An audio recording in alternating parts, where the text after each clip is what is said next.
Vendors enter through the back. The words hit Naomi Carter before she even reached the ballroom doors. The white security guard barely glanced at her black dress or the silver sewing kit hanging from her shoulder before pointing toward the service hallway behind the estate. Around them, luxury SUVs rolled beneath glowing stone arches while guests stepped onto the marble entrance laughing beneath strings of golden lights. A violin quartet played softly somewhere inside the mansion, the music floating through the warm Virginia night like it belonged to another world entirely. Naomi tightened her grip around the small velvet box in her hands. Embroidered on the lid in faded gold thread were two initials. E.W. She lowered her eyes calmly. "I'm here for the Whitmore wedding," she said softly. The bride's gown needed emergency alterations. The guard sighed like she had already exhausted him. Then used the staff entrance. Behind Naomi, another couple approached the doors. The man wore a navy tuxedo worth more than Naomi made in 3 months. The woman beside him smelled faintly of jasmine perfume and champagne. The guard smiled instantly and opened the door wide for them. "Good evening, sir." Naomi stepped aside quietly as the couple passed her without a glance. Invisible. That part never surprised her anymore. Inside the estate, crystal chandeliers shimmered above hundreds of guests dressed in silk and diamonds. Servers moved carefully between tables carrying trays of champagne beneath ceilings painted with gold leaf patterns that reflected warm candlelight across the ballroom walls. Naomi entered through the rear corridor beside the kitchen where nobody noticed her except another exhausted employee rushing past with folded linens. She followed the sound of frantic voices upstairs until she reached the bridal suite. Finally, a woman snapped the moment Naomi entered. Charlotte Kensington stood in front of a 3-panel mirror wearing half of a custom Vera Wang gown while 3 bridesmaids circled around her adjusting fabric with nervous hands. Charlotte barely looked at Naomi directly. "The seam split again," she said coldly. "Try not to make it worse." Naomi nodded once and knelt beside the dress. The room smelled like hairspray, roses, and expensive perfume. Somewhere nearby, cameras clicked rapidly while makeup artists whispered over ring lights. One bridesmaid glanced at Naomi's sewing kit and smirked. "God, imagine spending your Saturday fixing rich people's disasters." Another laughed softly into her champagne glass. Naomi kept sewing. Her fingers moved carefully through layers of satin beneath the bright vanity lights. Years ago, she used to repair recital dresses backstage at Howard University before money disappeared and hospital bills replaced tuition payments. Back then, professors said her hands were gifted. Steady. Precise. Built for delicate work. Now those same hands hemmed gowns for people who rarely bothered learning her name. Charlotte suddenly looked down at her. "Be careful with that fabric," she muttered. "That dress costs more than most cars." Naomi paused for half a second. "Yes." Outside the suite, laughter echoed through the hallway as wedding guests filled the estate. Through the tall windows, Naomi could see white garden tents glowing against the dark lawn beside the lake. Everything looked perfect from far away. Perfect enough for magazines. Perfect enough to hide the way people looked straight through her like she was part of the furniture. Then one of the bridesmaids leaned closer to Charlotte and whispered something just loud enough for Naomi to hear. "Honestly, I didn't even notice she was still in the room." Soft laughter followed. Naomi lowered her eyes back to the torn seam and kept stitching in silence while the violin music downstairs swelled louder beneath the ballroom lights. By the time Naomi finished repairing the final seam on Charlotte Kensington's wedding gown, the ballroom downstairs had grown loud with the smooth rhythm of jazz piano and expensive laughter.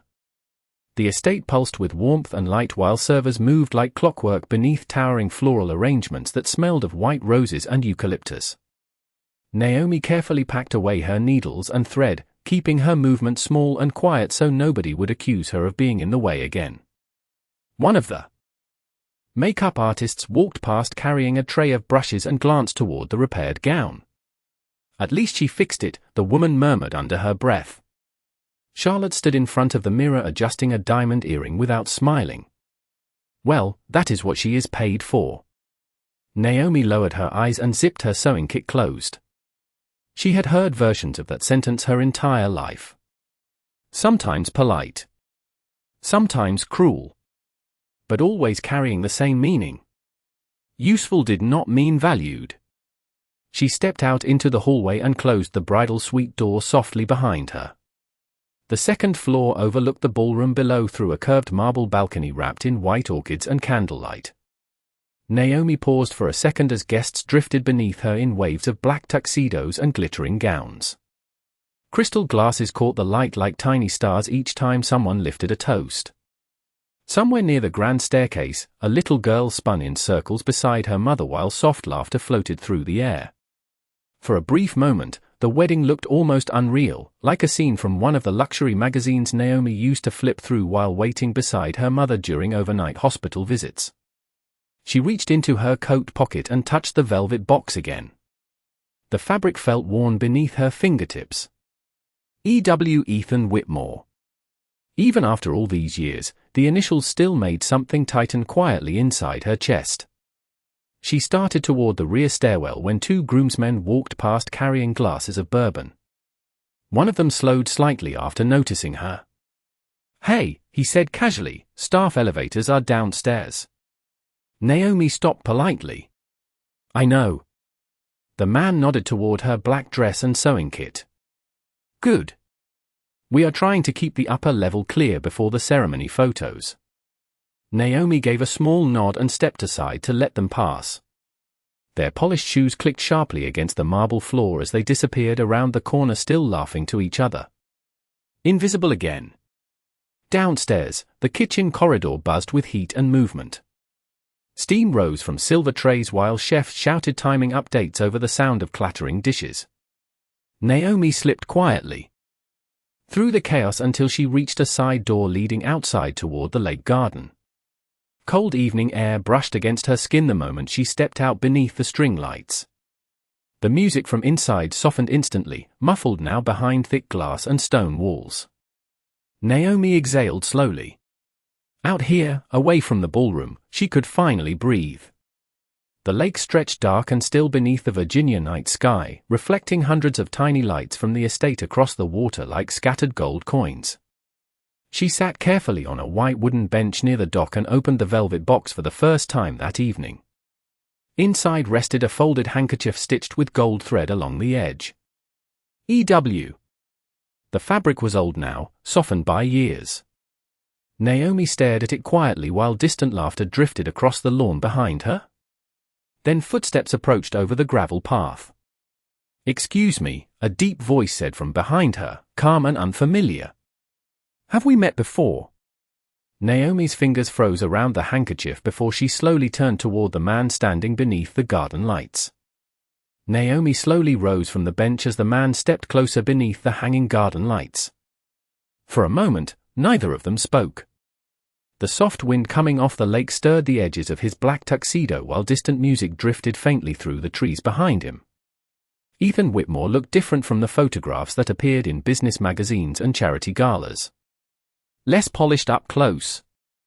More tired around the eyes. Like someone carrying the weight of being watched for too many years. His gaze dropped briefly toward the velvet box in Naomi's hands. Then back to her face. "I know you from somewhere," he said quietly. Naomi forced a polite smile. "I do not think so, sir." Ethan studied her for another second. Not rude. Not arrogant. Just searching. The kind of searching people do when a memory keeps brushing against the edge of their mind but refuses to fully return. Inside the ballroom, applause suddenly erupted as someone announced the arrival of another group of guests. Golden light spilled through the tall glass windows across the garden, flashing over the lake. Behind them. Ethan glanced toward the sound before looking back at Naomi again. "You work for the wedding planner?" he asked. Naomi nodded once. "Temporary alterations. You fixed Charlotte's dress?" "Yes." Ethan exhaled softly, almost amused. "Then you are probably the reason this night has not collapsed already." Naomi looked down at the velvet box quickly, hiding the faintest smile before it could fully appear. compliments still startled her when they sounded sincere. Especially from people like him. A burst of cold air swept through the garden. Ethan loosened one cuff slightly and stepped closer to the bench, though still careful to leave space between them. "Do you mind if I sit for a minute?" Naomi hesitated before nodding. Ethan lowered himself onto the opposite side of the bench with a tired breath and stared out over the water. Up close, Naomi noticed how tense his jaw looked beneath the soft reflection of the string lights. The kind of tension people carried when everyone expected them to smile all night. "Funny," he murmured after a moment. "There are almost 400 people inside that house right now, and somehow this is the quietest place here." Naomi glanced toward the glowing ballroom windows. "Quiet is rare at weddings." Ethan smiled faintly at that. "You sound like someone who has worked a lot of them." "Enough." For a few seconds, only the sound of water moving gently against the dock filled the silence between them. Then Ethan's eyes drifted toward the handkerchief partially visible inside the open velvet box. His expression shifted slightly. "That embroidery," he said slowly. "Where did you get that?" Naomi's fingers tightened instinctively around the fabric. "It is old." Ethan leaned forward just enough to see the gold stitching more clearly beneath the garden lights. "EW." His face went completely still. Naomi immediately closed the box halfway, but it was already too late. Something had changed in his eyes. Recognition flickered there suddenly, sharp and disorienting, like a door opening inside his memory.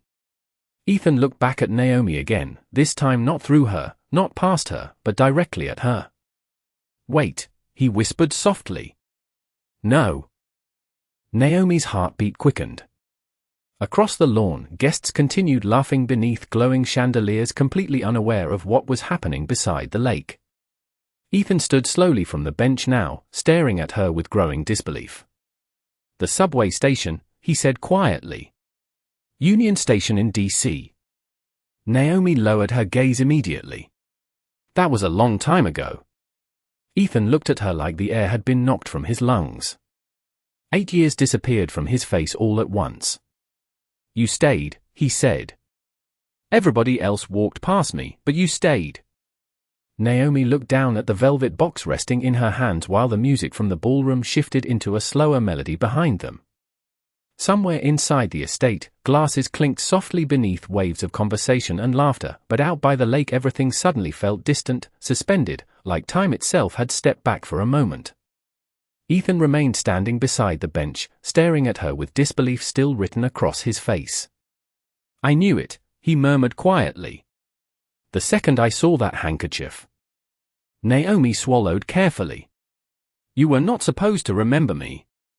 Ethan let out a faint breath that almost sounded like a laugh, though there was sadness behind it. "How could I not?" His eyes drifted toward the dark water reflecting the estate lights. "I was 24 years old, freezing inside Union Station with a broken keyboard and exactly $11 in my pocket." Naomi remembered it instantly. The sharp winter wind pushing through the underground tunnels. The smell of coffee and wet concrete. Crowds of people rushing past without slowing down long enough to hear the young man playing piano beside the wall near track 18. Ethan had looked different then. Thinner. Exhausted. Hidden beneath a grey knit cap with fingers red from the cold while he played old jazz standards for spare change. Nobody paid attention to him except one young black woman carrying nursing textbooks and a paper bag dinner after working a double shift. Naomi had stopped because the music sounded lonely. Ethan sat beside her again slowly now, his voice quieter than before. "You stayed there almost 2 hours."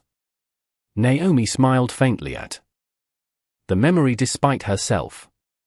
"Your piano was out of tune." Ethan laughed softly under his breath. The sound carried warmth she had not heard from anyone all evening. "You said that immediately." "Because it was true. And then you handed me half your sandwich because you thought I looked hungry." Naomi's eyes lowered toward the velvet box. "You did look hungry." Ethan became quiet again after that.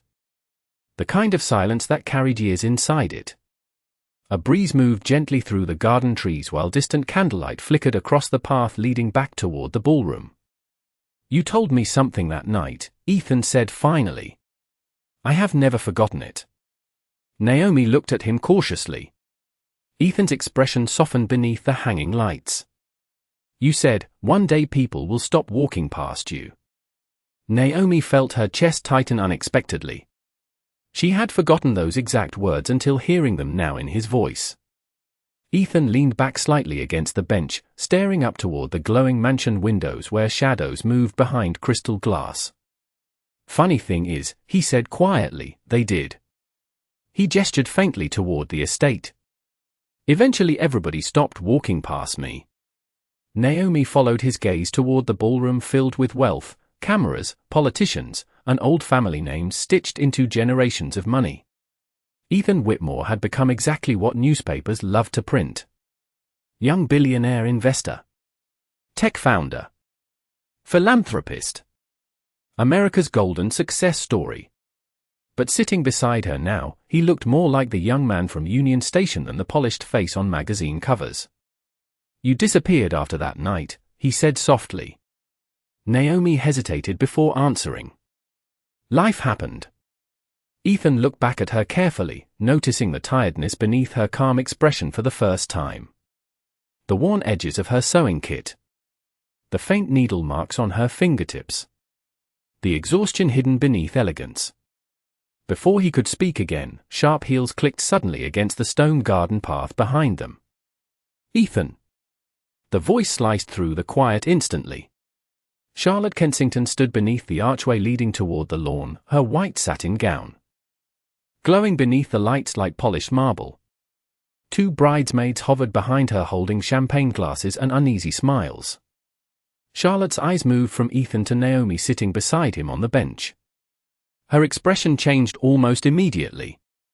Cold surprise first. Then something sharper. "There you are," she said tightly to Ethan before glancing toward Naomi again. "I did not realize staff members were taking breaks with the groom before the first dance." The air around the lake seemed to cool all at once. Naomi stood slowly from the bench the moment Charlotte stepped closer across the garden path.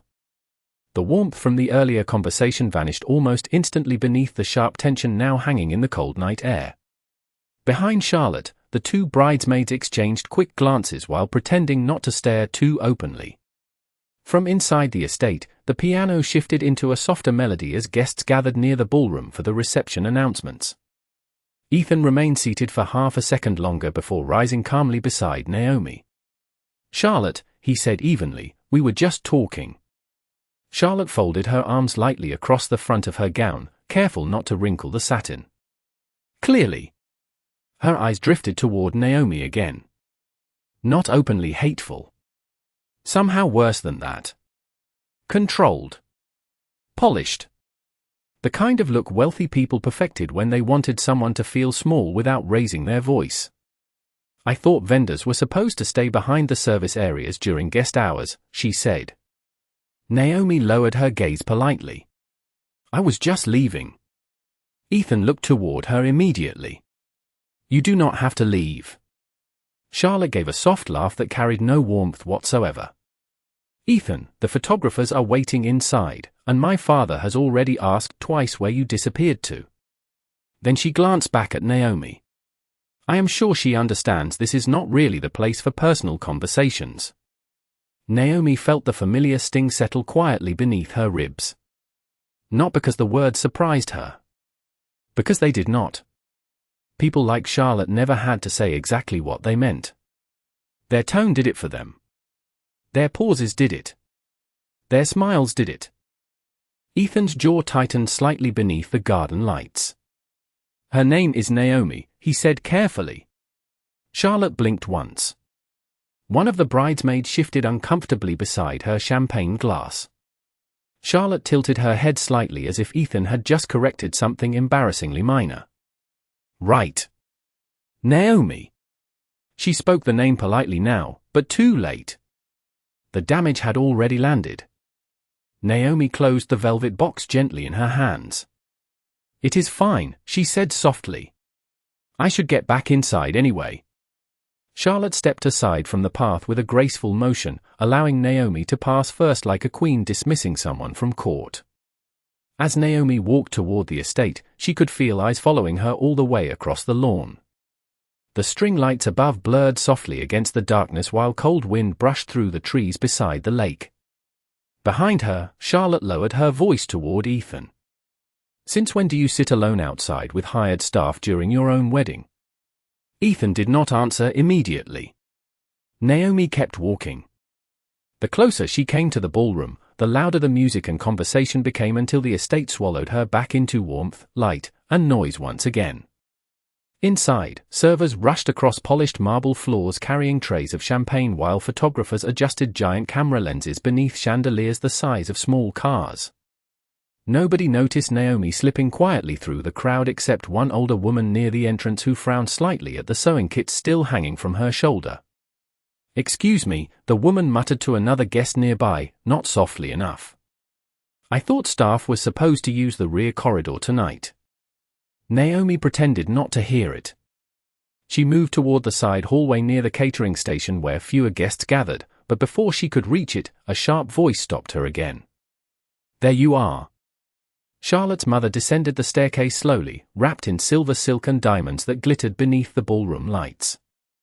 Evelyn Kensington carried herself with the effortless confidence of someone who had spent an entire lifetime being listened to the moment she entered a room. Her eye scanned Naomi from head to toe before settling coldly on the velvet box in her hands. "I understand my daughter found you outside with the groom." Several nearby guests subtly quieted their conversations. Naomi stood still. "We were only speaking for a moment." Evelyn smiled faintly, though her eyes remained icy. Some people confuse kindness for invitation. Silence spread quietly around them now. Glasses paused halfway to lips. Servers slowed their movements. Naomi felt heat rise softly into her face but kept her posture calm.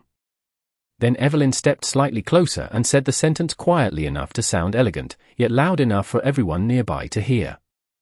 "People should remember where they belong before they embarrass themselves in rooms not meant for them." For a moment, nobody in the ballroom moved. The music still floated softly beneath the chandeliers, but the air near the staircase had changed completely. Naomi stood with both hands wrapped around the velvet box while dozens of eyes quietly studied her from across crystal glasses and candlelit tables. Some guests looked uncomfortable. Others looked amused. Most simply looked away, relieved the humiliation was happening to someone else. Evelyn Kensington remained perfectly composed beneath the golden ballroom lights, her diamond necklace catching flashes of silver each time she moved. She had delivered the insult so elegantly that nobody could accuse her of causing a scene. That was the dangerous kind of cruelty Naomi understood best. The kind wrapped in manners. Naomi lowered her eyes respectfully. "You are right," she said softly. "I should go." Evelyn gave a faint nod as if balance had been restored. Around them, conversation slowly restarted in cautious murmurs while the string quartet near the dance floor continued playing like nothing had happened. Naomi turned calmly toward the side corridor before anyone could see the hurt flicker across her face. Her shoes moved quietly across the polished marble while laughter gradually rose behind her again, swallowing the moment whole. Invisible once more. She passed the catering station where chefs plated tiny desserts beneath warm kitchen lights and slipped through the rear service hallway until the noise of the ballroom faded behind thick walls and swinging steel doors. The silence there felt colder somehow. Honest. Naomi stopped beside a narrow window overlooking the lake and finally exhaled the breath she had been holding. Her reflection stared back faintly in the glass. Black dress. Tired eyes. Sewing kit hanging from one shoulder like proof of exactly where everyone believed she belonged. She looked down at the velvet box and opened it slowly again. The old handkerchief rested inside exactly where she had left it years ago. Gold thread worn soft from time.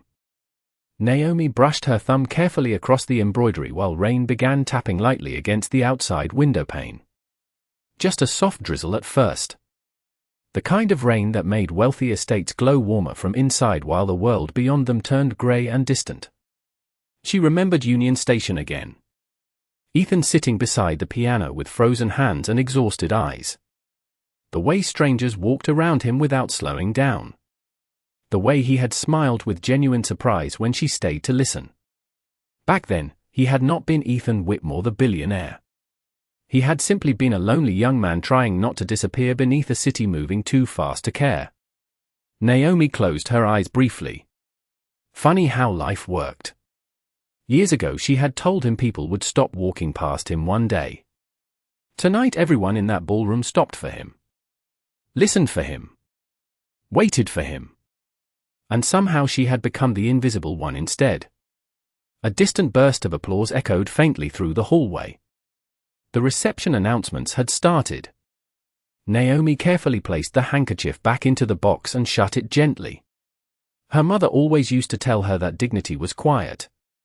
Real dignity did not beg people to see your worth. It carried itself calmly even when nobody else recognized it. Naomi straightened her shoulders slowly and wiped away the faint moisture gathering near her eyes before it could fall. Then she reached for her sewing kit. Time to leave. She moved down the hallway toward the rear exit where catering staff carried empty trays back and forth beneath. Fluorescent lights. Nobody paid attention to her except one young dishwasher who stepped aside politely to hold the swinging door open. Have a good night, he said softly. Naomi managed a small smile. You too. Cold rain greeted her the moment she stepped outside behind the estate. The service parking area looked completely different from the glowing front entrance where guests arrived beneath chandeliers and champagne towers. Here there were delivery vans, puddles reflecting security lights, and folding tables stacked with empty boxes. Naomi pulled her coat tighter around herself and started toward the gravel path leading away from the mansion. Then suddenly, from somewhere deep inside the ballroom behind her, the music stopped. Naomi stopped walking the instant the music cut off inside the estate. Even the rain seemed quieter suddenly. She turned slowly toward the glowing ballroom windows where movement flickered behind crystal glass and candlelight. For a few strange seconds, the entire mansion looked frozen. Then a man's voice echoed faintly through the speakers across the property. Before we continue tonight, Ethan. Naomi's breath caught softly in her chest. Guests inside the ballroom gradually quieted beneath the enormous chandeliers as Ethan Whitmore stepped onto the center dance floor holding a microphone loosely in one hand. Charlotte stood nearby in stunned confusion while photographers lowered their cameras uncertainly. Across the room, politicians, investors, and old family friends shifted in their seats waiting for the polished wedding speech they expected from America's favorite billionaire groom. Instead, Ethan scanned the ballroom once with distant eyes before speaking again. There is someone here tonight I need to thank first. Murmurs rippled quietly through the crowd. Near the staircase, Evelyn Kensington folded her arms slightly, already irritated by the unscripted interruption. Ethan ignored it completely. His gaze moved toward the rear side entrance of the estate. Toward the hallway Naomi had disappeared through minutes earlier. Naomi Carter, he said clearly. The room went silent. Not polite silence. Real silence. The kind that arrives when an entire crowd suddenly realizes something important is happening and nobody knows why. Several guests turned immediately toward the back corridor. Others exchanged confused looks around candlelit tables. Charlotte blinked beside Ethan as if she genuinely thought she had misheard him. Naomi, Ethan repeated softly into the microphone. If you are still here, please do not leave. Outside near the service entrance, Naomi stood motionless beneath the rain while the sound of her own name drifted across the estate speakers. Her fingers tightened slowly around the velvet box in her coat pocket. Inside the ballroom, confusion continued spreading through the guests. One bridesmaid whispered, "Who is Naomi?" Another guest quietly replied, "I think she is one of the staff." Ethan looked down briefly at the microphone in his hand before lifting his eyes toward the crowd again. 8 years ago, he said carefully, before any of this existed, before the companies, before the magazines, before people cared who I was, I used to play piano inside Union Station in Washington, D.C. The room remained perfectly still now except for the faint crackle of rain against the tall windows. Ethan's voice softened further. Most people walked past me without looking. Some days I made $12. Some days less. Across the ballroom, several guests shifted awkwardly in their seats. They had never heard this version of Ethan Whitmore before. The human version. The lonely version. But one night, Ethan continued, a young woman stopped to listen. Naomi slowly stepped back inside the service hallway now, rainwater glistening softly on her coat beneath fluorescent lights. Kitchen staff nearby had completely stopped working, listening silently toward the ballroom speakers overhead. Ethan's voice carried through the estate with calm honesty. She sat there for almost 2 hours while everyone else rushed past. She shared half her dinner with a stranger because she thought he looked hungry. A faint nervous laugh moved through part of the crowd, but it faded quickly when Ethan did not smile. That woman told me something I have carried every day since then. He paused. The silence inside the ballroom deepened even more. She said, "One day people will stop walking past you." Charlotte slowly looked toward the rear entrance now, realization beginning to creep across her face. Evelyn Kensington's expression tightened sharply beneath the chandelier lights. Ethan glanced toward the ballroom doors again. "Tonight," he said quietly, "I realized everyone here stopped walking past me a long time ago." His voice lowered slightly after that. Softer. Sadder somehow. But somewhere along the way, people started walking past her instead. The silence inside the ballroom lingered long after Ethan finished speaking. Nobody reached for their champagne now. Nobody whispered. Even the servers stood motionless near the walls beneath the chandelier light, unsure whether they were witnessing a wedding speech or something far more personal. Ethan lowered the microphone slightly and looked toward the rear entrance again. "Naomi," he said softly, "please."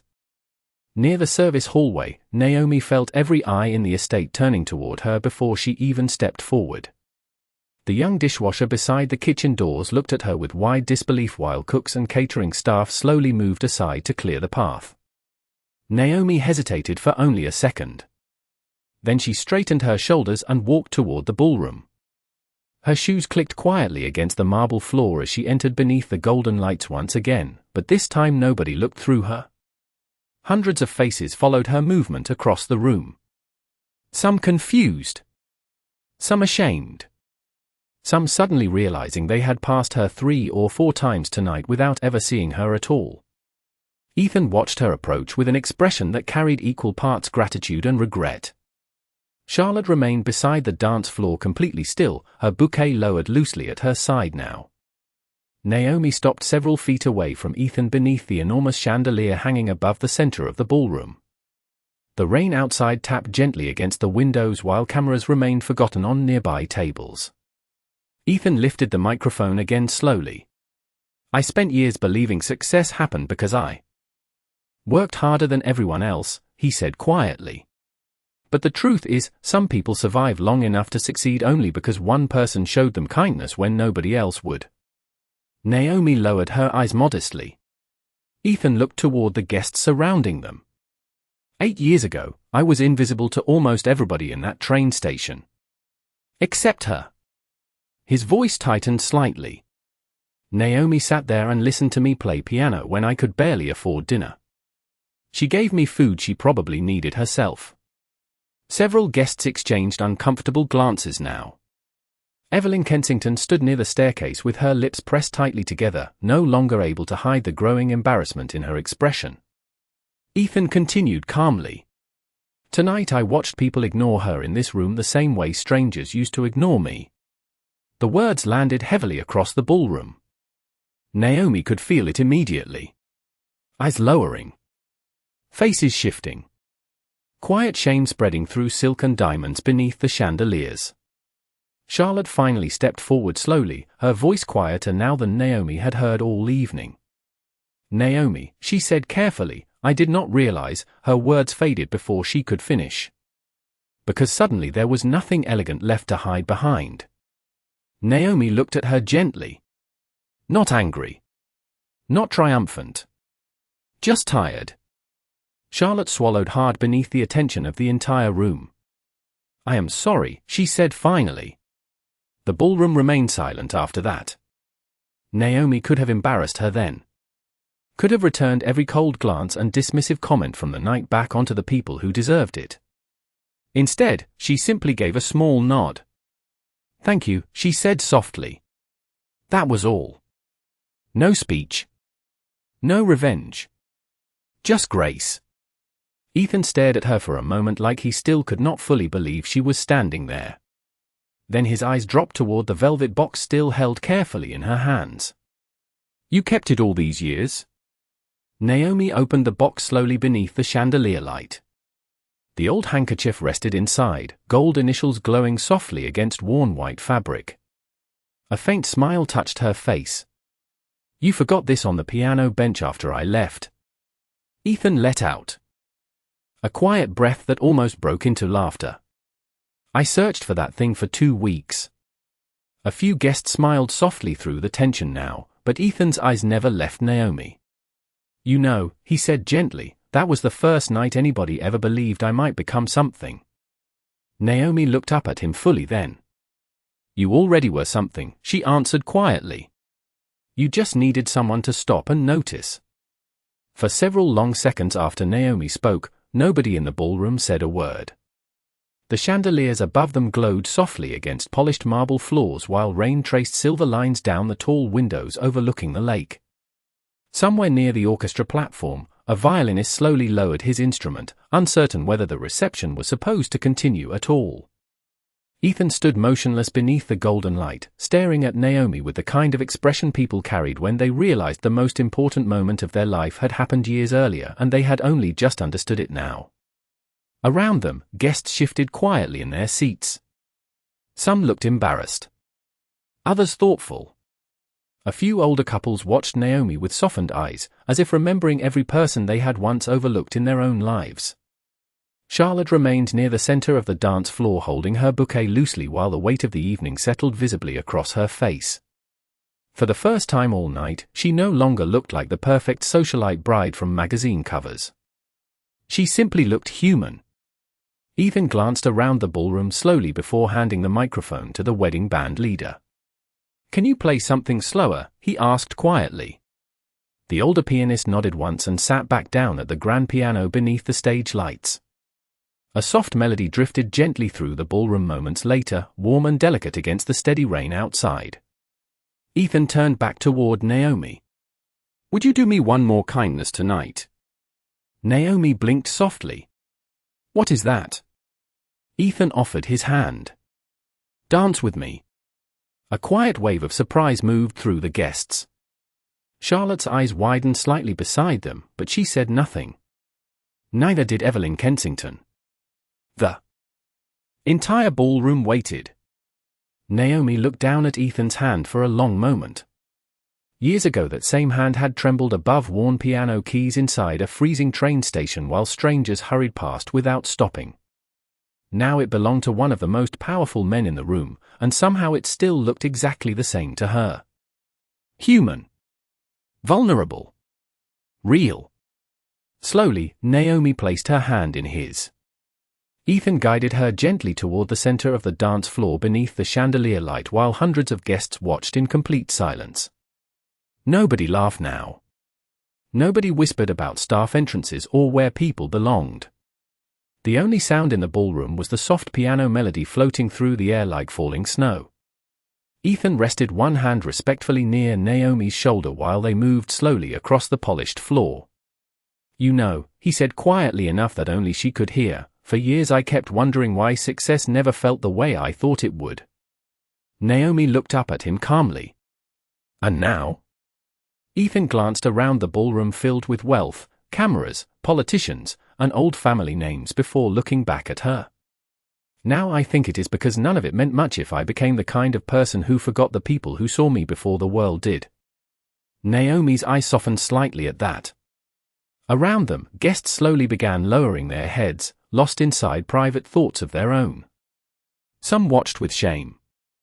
Some with admiration. Some simply sat very still, listening to the quiet honesty moving through the room more powerfully than any speech ever could. Near the staircase, Evelyn Kensington finally removed her diamond earrings one by one as if the weight of them had suddenly become too heavy. Charlotte stood beside her silently watching Naomi dance beneath the chandeliers with tears gathering carefully in the corners of her eyes. Not dramatic tears. Human ones. The kind people cried when they realized Grace had entered a room they did not deserve. Outside, the rain gradually slowed until only faint droplets touched the windows overlooking the dark lake beyond the estate. The music softened even further. Ethan looked toward Naomi one last time. "Thank you for staying that night," he whispered. Naomi smiled gently beneath the warm ballroom lights. "Someone had to."